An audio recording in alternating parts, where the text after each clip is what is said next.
Since September 11th, Americans have been told to be on guard against terrorists, but other criminals are not taking the holiday season off.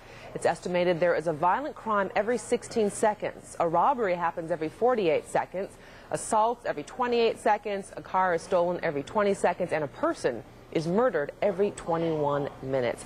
Here to tell us what we can do not to become a crime victim, especially during the holidays, is Robert Siciliano. He is a security consultant and the author of The Safety Minute. Robert, good morning and happy holidays to you. To you too, thank you.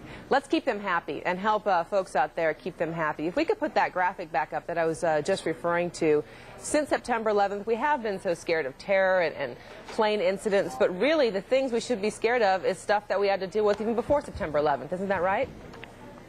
Well, being a security consultant, a security practitioner, for years and years, I have been concerned for my personal security and also all those around me. And right now, unfortunately, security practitioners all over the country are waving their fingers saying, you know, I told you so. And unfortunately, Can you say that too? Security practitioner. Would you say that too? I told you so?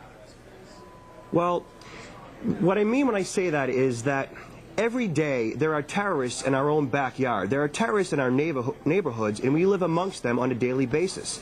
Terrorists are rapists, home invaders, burglars, muggers, thieves. They're everywhere, and they're all around us. And so a person is responsible for their personal security on a daily basis, not just since September 11th. All right, let's give some folks some really practical tips of things that are very basic. First, starting in the home, the gifts are open, and there are two things hanging around: boxes that especially appliances came in, and also receipts. What are two things that you should do with each of those?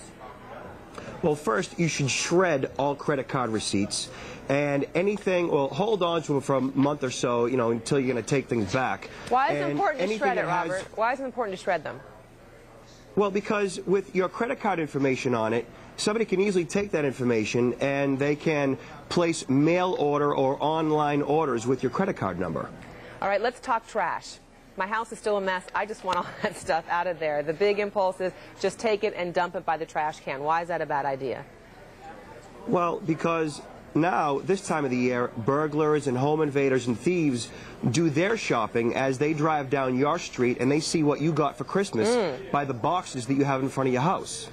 So what you do is you take those boxes, you cut them up, and you put them in garbage bags so that thieves and burglars and home invaders can't see what you got for Christmas. Take some extra time, but worth it. All right, a lot of people are going to be traveling back home since the holiday is kind of winding up for some of them. Give us a couple tips as you're going through the airport. Also, one place a lot of people don't think about, when you're on the airplane, you still have to be careful. Right. Well, travel safety is a very detailed topic. For one thing, when you're on the plane itself, put your luggage in the compartment over your head across from you. That way you can see what's going on with your belongings. If anybody was to do anything with your belongings, like if you had your pocketbook or your briefcase up there, you could see that they were actually doing something in that compartment. Whereas if it was over your head, you wouldn't see what was going on, and they could easily take a credit card out and you wouldn't know what was going on for a day or two. Some very good tips helping us stay safe. Wishing you a safe and happy holiday. Robert Siciliano, thanks for joining us on this day after Christmas. Really appreciate it.